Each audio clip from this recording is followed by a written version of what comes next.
Hello, everyone. Good afternoon.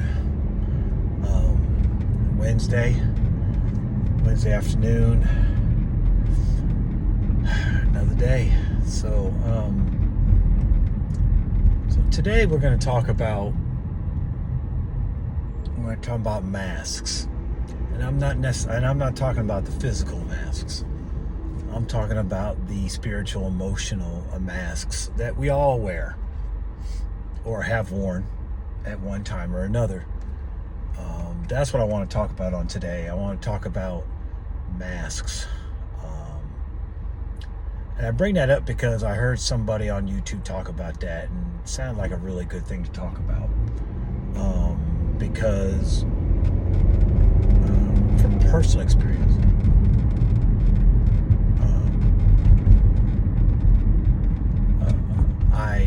I'm probably wearing a mask because I hold a lot of stuff in. And so a lot of times I'll wear a mask,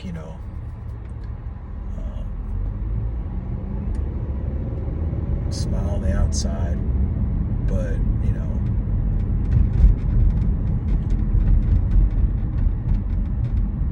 crying on the inside, whatever.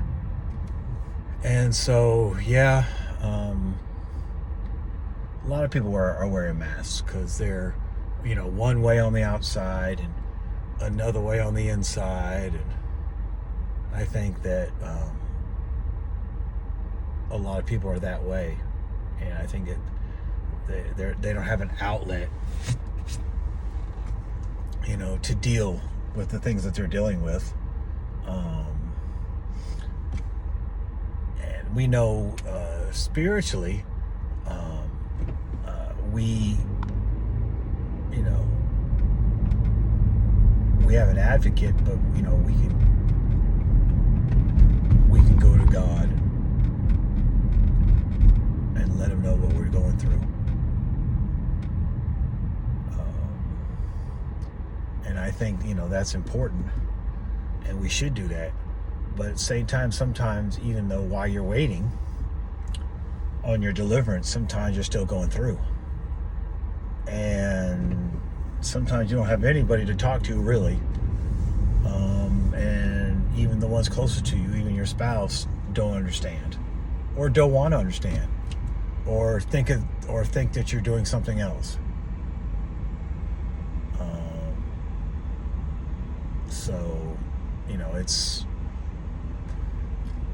it's a tough thing, wearing a mask and not having an outlet to be able to, to talk about your feelings or talk about what you're going through, that type of thing. It's difficult. It can be difficult. And so,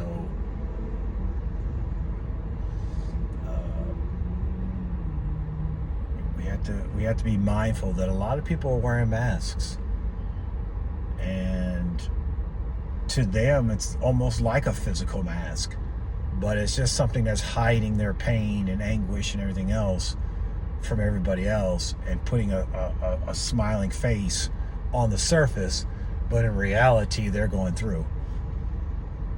And I think a lot of times I find myself in that position, having a mask on, because you just really don't have anybody to talk to. You don't have anybody to vent to. And it can be very difficult. It can be very difficult. And so we have to, always, as I stated before, always treat people with respect. Never jump to conclusions. Just be more apt to listen. I think if we are more apt to listen, I think, I think we find that we would be able to, people will open up to you when you listen. You don't have to speak, just listen.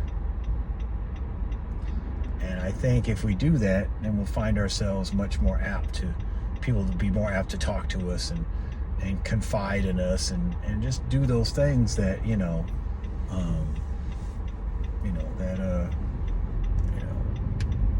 that they really want to tell somebody, but they can't, because people don't want to listen. They want to give their opinions. They want to interject, and sometimes they just need you to listen. You don't need to interject anything until they're done speaking, and then if they ask, well, what do you think? Then of course you interject. But I think a lot of times people have masks because they don't want people to know they're going through. Maybe they're in a position where they feel they're not supposed to go through. Maybe they're a leader and they feel that if I'm going through, that's not going to help anybody else, and people are looking up to me. That's probably in some cases they're like that. People are looking up to them, but they're going through.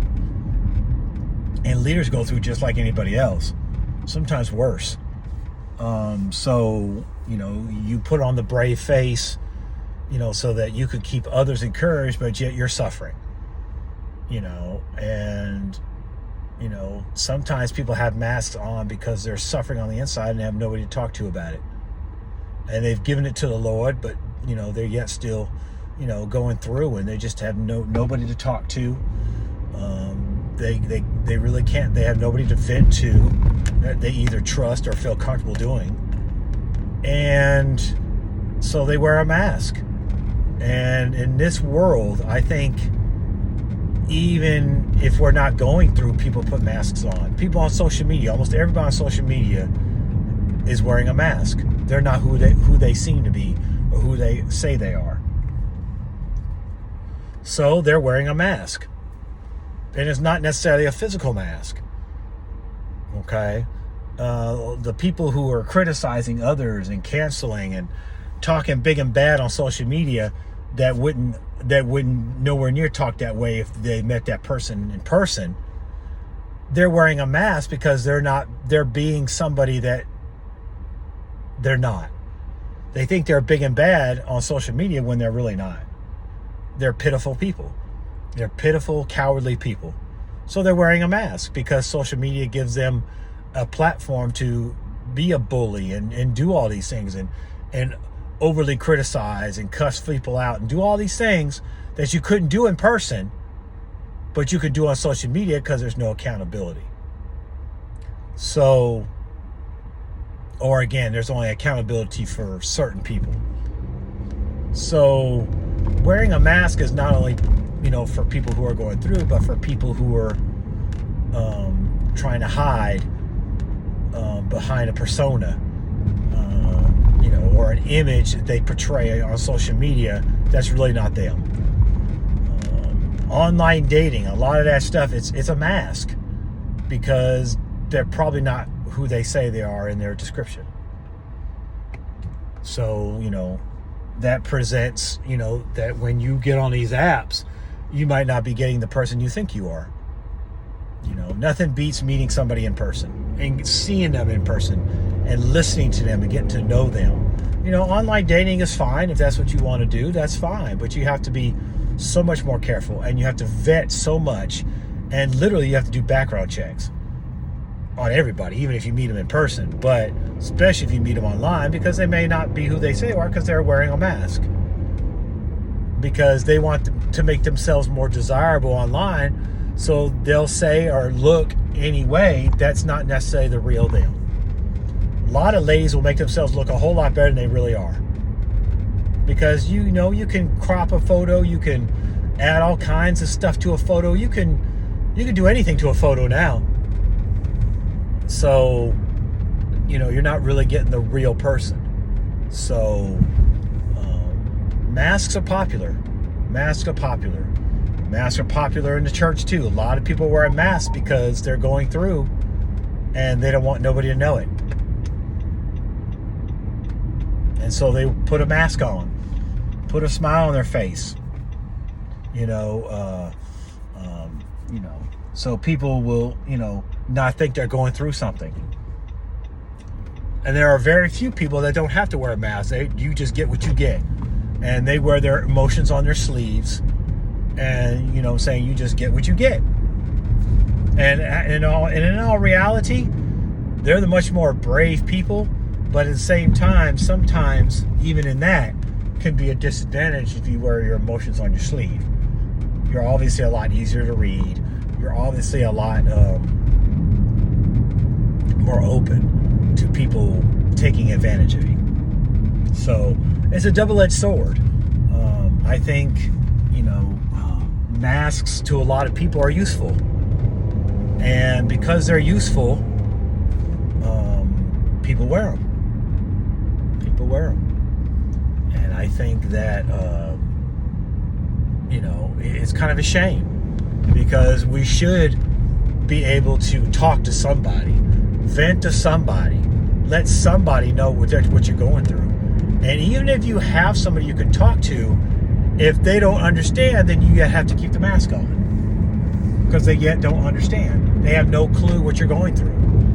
They can't sympathize, and they don't understand. So yet you still have to keep the mask on, because that person, even though they're willing to listen, they don't understand. And in reality, nobody's really asking for sympathy, but at the same time, you're asking for some understanding. And I think there's a lack of understanding in this world today. And so a lot of people are wearing masks. A lot of people are. A lot of people are putting on a brave face, but in reality, they're not. And like I said, sometimes they're doing it for other people, but, in fact, all the time you're wearing a mask, you're doing it for other people. But I say that because some people wearing masks are going through internally themselves. And even though they will listen to any and everybody that wants to talk to them, nobody wants to listen to them. That be me. That's my problem. My problem is I'm the garbage dump for everybody who wants to talk. And I'm a good listener. At least I think I am. And I'll listen. And if they let me interject and say something, then I will. But I have nobody. I had nobody. When my friend and coworker passed away, shoot's been almost a decade now. And I was going through that day. I found out early that morning on my way to work, messed up my whole day, and we just happened to be Bible study night that night. That's when we used to go into the church for Bible study. And I get there early because I could leave right after work. And, I just broke down. I had nobody to talk to. Nobody understood me. And, I can't remember, nobody called me. Nobody came to check on me. I had to go through by myself. And it was tough for me because I had known her. Me and her came in together. We'd known each other for years. She was such a great person, a great worker, and I think about her all the time, even to this day. My only advocate I really ever had, always looked out for me because I always checked on her. I felt it was important because, I knew she was, especially when she got the lead job, she was going through a lot, having to deal with other people's personalities. So I'd sit in there and talk to her and make sure she was doing okay. And it was just important for me to do that. And she was always my advocate. Anytime I called her, she had my back. And I think she's the only person. And so that's me. I'm everybody's emotional dumpster, but I can't dump their junk into a dumpster myself. You know what I mean? You have no way of releasing all their emotional garbage because nobody wants to listen to you. They're willing to talk to you, but they don't want to listen to you. And that's a real sorry state to be in. And to be honest, that's the state I'm in. And it's tough. It's very stressful. But yet still, I'm always available for people who want to talk to me, who want to vent, whatever the subject matter might be. But there's nobody that got my back. And so it's very difficult. And when you don't have that release, you have to put a mask on to keep a brave face. And it's very difficult. Sometimes I can. But, you know, it's necessary to make it through the day. Sometimes people put masks on just to make it through the day because that's the only way they'll be able to get through. Is just to put a mask on. In other words, put it in a mental Rolodex or somewhere where you don't have to think about it for that moment in time. Which of course is not healthy at all. But that's what we do. We compartmentalize it, we put it off in the corner somewhere, and we just leave it there. Even though it festers and does all these things, and we may not see it immediately, but after a while it starts affecting you emotionally, spiritually, mentally. It affects you. And then you wonder why you're going through what you're going through, because you got all that emotional garbage that all these other folk gave you. So they're released, they're feeling great. But you have no way to release it. From a spiritual standpoint, of course, you can give it to God.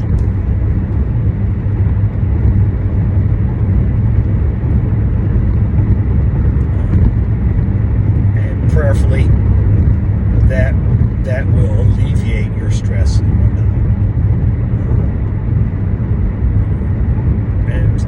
And honestly, sometimes it just feels like, you know, I don't know. Sometimes it just can't be released at that time. You know, it's hard, and so you kind of have to really deal with that. So it's tough.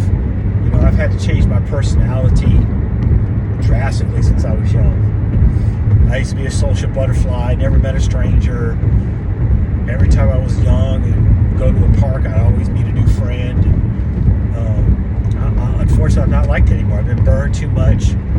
I've been, you know, done wrong too much, thrown under the bus, you know, talked about whatever thing that can happen it's happened to me. So I'm talking from experience. I'm just not talking out inside of my mouth. I'm talking from experience.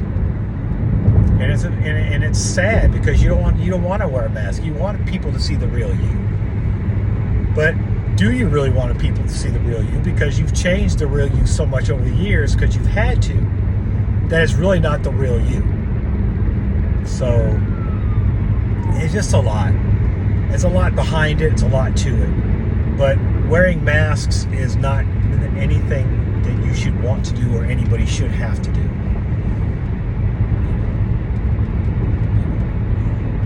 No, you don't want people to know your business. But at the same time, you've got to be able to have a way to release what you're going through so you don't have to put a mask on. That's the key. You know, maybe you're embarrassed. That happens. You know, and so you put a mask on because you're embarrassed. Well, I would pray that you would find somebody that's adult enough that you can talk to that won't judge you for what you've been through. Because in the end, when it comes to heaven or hell, nobody can put anybody in either one. Because that's God's job, not our job. All we can do is listen. If we understand, because we've been through it as well, then we can sympathize. We can understand what they're going through. Having sympathy for somebody is because you don't know you've never been you've never been through what they've been through, and so all you can do is sympathize. But if you truly understand it, then that's even a better way to. That's even better for that person because they know that you understand what they're going through. But even if you're just sympathetic, sometimes it's a listening ear is all that's necessary, and that will release the mask. The mask will fall off, and they can feel better. You know what I mean? So no, I'm not a psychologist. You know, they probably can speak on this a whole lot better than I can. Again, as always, I'm just speaking from my personal experience, my personal opinion, and just my experience in life. It's all I can speak from. And so let's not put masks on. Let's try to find a way to release the things that are inside of us, so we don't have to continue to carry these things with us. Take that mask off. Let the people see the real you, the unstressed you, the unburdened down you. Let the people see that. And that's what we all should want to be. Less stressful, less burdened. You know, less depressed, less whatever. That's all that we should want. So let's try not to put those masks on, and let us try to get our issues and problems solved, whether it be spiritually through God, whether it be through a counselor, or whether it be through a friend. Either way, let's get what's inside of us that doesn't belong, that somebody else is, out of us, so that we can be whole again, and we can be free, and then we can be much happier. Let's do that. That's my little spiel for today. Let's do that. Let's be mask free. And I'm not talking about masks that you have for COVID. Again, I'm not talking about a physical mask. I'm talking about an emotional and spiritual mask. The mask that you can't see physically. Okay? Let's do that. And let's be respectful and friendly to people, even if we don't know them. Let's be cordial. Let's do those things. And I guarantee we'll be better off for it. And they'll be better off for it. Because you never know who might need you, or need your ear, need your friendly greeting, friendly smile. You never know how that might help somebody. You never know. So let's do that. Okay? All right. Well, I'm done. So hopefully we'll be talking again on tomorrow with a brand new subject. God bless you.